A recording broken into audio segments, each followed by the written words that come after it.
I grew up in the beauty industry. My mom was a hairstylist for 18 years before purchasing a cosmetology school that she still owns today. My dad also works in the industry. He owns a beauty supply franchise. Growing up, everyone just kind of assumed that I'd follow in my parents' footsteps and do something in the industry myself. But this wasn't what I wanted. Not yet, at least. After high school, I attended college at Oklahoma State University. I majored in public relations and minored in marketing. But when it came time for me to pick an internship prior to graduating, I couldn't figure out exactly what I wanted to do. I knew that I didn't want the typical 9-to-5 schedule, and I really didn't want to have a boss. I wanted to be able to control how much or how little income I made. Basically, I wanted to call all the shots. It was at this time that I decided to enroll in my mom's cosmetology school. It's easy to assume that my path from here was paved for me, and that the fact that my parents had been in the industry for so long would work in my favor. But that couldn't be further from the truth. Whenever I told my parents about my plan, my mom was supportive. My dad, however, was a completely different story. He told me how disappointed he was that I wasn't going to be graduating from college. And he made sure to instill in me that I'd never succeed in the beauty industry. This is something I believe no child should ever have to hear from a parent. Unfortunately, my dad's lack of support didn't come as a shock to me. My name is Samantha Harmon, and I grew up with a father that constantly planted fear and doubt in my head as an attempt to try and control me. Anytime something happened that I was excited about, my dad was the first person to shoot that down. I remember calling him after my first weekend of working in the salon and being so excited that I had made $300. Instead of being happy for me, my dad made sure to tell me that this was nothing and that if I didn't change my career path soon, I'd end up on welfare in 6 months. Not only did my dad shoot down anything I was excited about, he also took credit for anything good that I ever achieved. One thing that really sticks out is whenever I rushed for a sorority my freshman year of college. I had been so nervous to even rush in the first place. And so the fact that I was getting a bid was a huge deal to me. On bid day, I remember running over to my parents and being so excited to tell them. And the first thing my dad said to me was that I needed to thank him because without him, I wouldn't be getting that bid at all. I still don't really know why my dad did this to me growing up. I actually believe it's because he saw qualities of my mom in me, like her independence, her work ethic, and her passion. And I think that this intimidated him. You see, my dad is someone that lacks security in himself. And he really depends on others relying on him to fulfill his own self-worth. It's like he really expected me to rely on him for everything in life. And when I didn't, he'd get upset.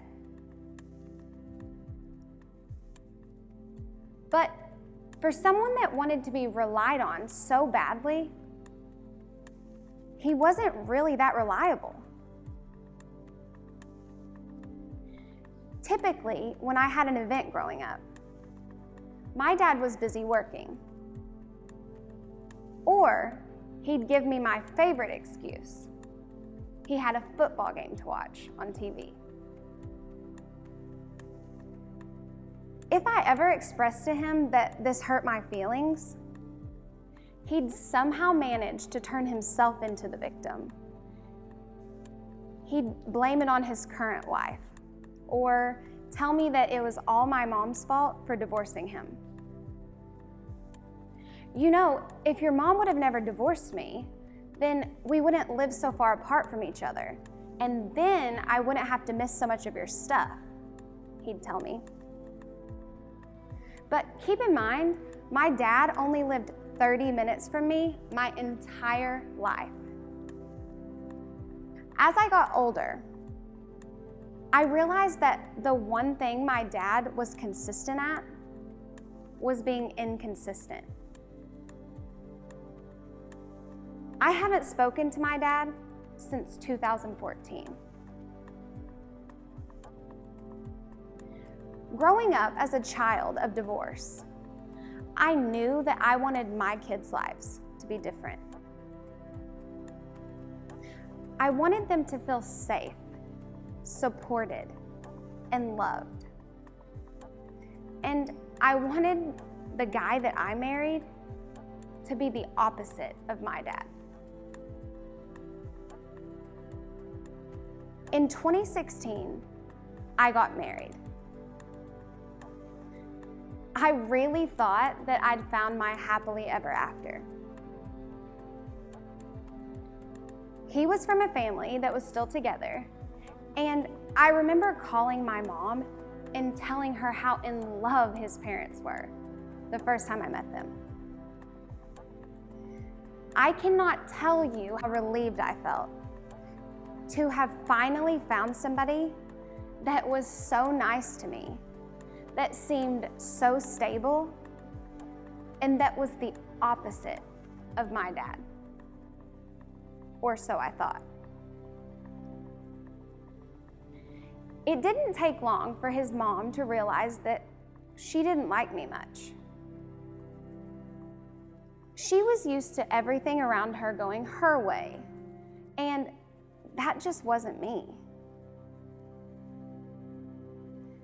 This created a little bit of tension between us, and my non-confrontational husband at the time decided to stop talking to his family altogether. Looking back, I realized that this should have been somewhat of a red flag, but being someone who has no relationship with my own father, I didn't feel as if I had room to point fingers. We didn't talk to his family for about 2 years. And then one day, everything changed. One evening in July, he came home from work and he just didn't seem like himself. I remember that he'd called me earlier that day and that he acted a little weird on the phone. But to be honest, I was busy working, and so I didn't think that much into it. But that night, as I was laying in bed, watching the finale of Hannah Brown's Bachelorette season, I couldn't ignore what was going on around me any longer. He was pacing back and forth and talking 100 miles an hour.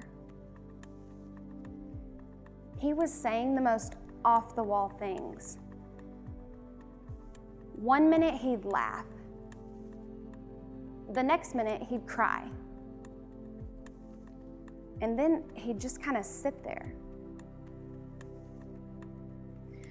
I let this go on for about an hour, and finally I decided to call my mom.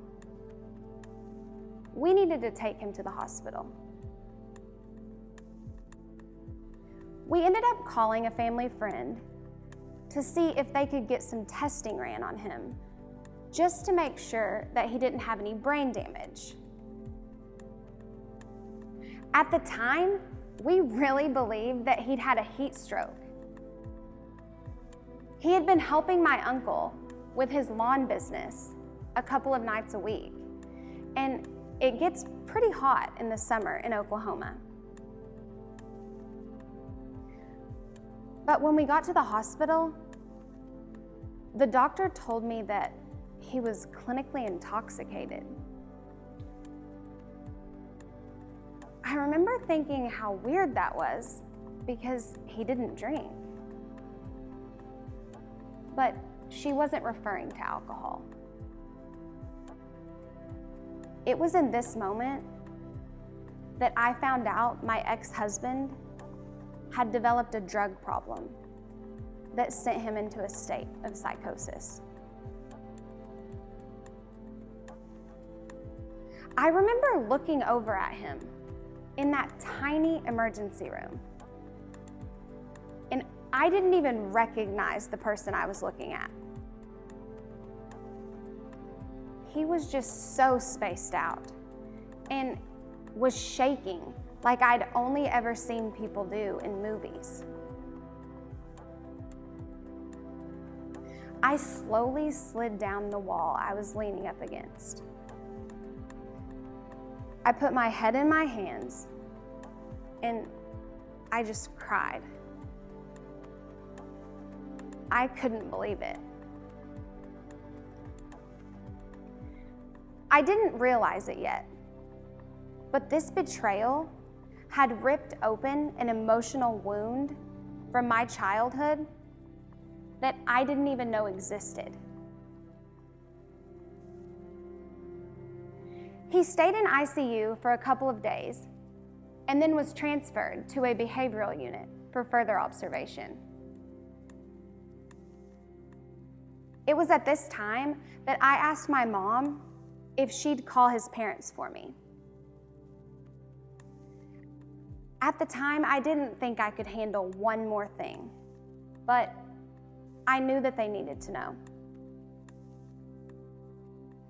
When they got to the hospital, I decided to go home. I needed some time to process everything that was going on around me. When I got back to my house, I tried to replay the last few days, weeks, and months back in my head. And things actually kind of started to make sense. He had been acting different for quite some time now, and I actually felt a bit of relief to know that I wasn't imagining his sudden change in behavior, like he'd tried to convince me numerous times before. But how did I not know he was on drugs? I consider myself an intuitive person. And so, how did I not know about it? After doing a lot of self-reflecting, I realized that that I had created distractions for myself to avoid reality. It all started about a year prior. At this time, I was working constantly. I'd wake up at 4:30 every morning and work in the salon until about 8 or 9 o'clock at night. Whenever I wasn't in the salon, I was busy working on my Instagram page. I wanted to create a platform for myself to eventually become an educator. I didn't tell anybody, but I had set a goal that I didn't tell anybody about. And I was spending every free moment doing that. I think the reason that I didn't tell anyone about this was because I honestly didn't believe in myself. And in my head, if no one knew about it, then no one would know if I failed. The best part about it was my ex-husband never complained about how much I was working. He was actually pretty encouraging. After just a few months, all of my hard work started to pay off. My Instagram page was growing, and I was getting recognized by different brands in the industry. I honestly couldn't believe it. For the first time in my life, I realized that I actually was capable of achieving anything I set my mind to, aside from what my dad had instilled in me growing up. This gave me a level of self-confidence that I'd never had before and motivated me that much more. Exactly 10 days before taking my ex-husband to the hospital, I was asked to join the Behind the Chair team, which is the #1 influencer marketing agency for beauty professionals. The day that they transferred him to the behavioral unit, I had my first brand call with Behind the Chair. I was a complete wreck that day. And I remember telling myself over and over that it was just gonna be 30 minutes. You can do anything for 30 minutes. After hanging up the call that day, I felt excited for the first time in I can't tell you how long. My entire life was falling in around me. But the call with Behind the Chair that day gave me hope that eventually my life would be back on track. I still struggle with some of the insecurities that my dad instilled in me growing up. Like, whenever I get under pressure, it's so easy for me to resort back to a negative thought pattern that I've listened to so many times throughout my life. Fortunately, I'm always able to come out of this, but it is something that I'm constantly working toward.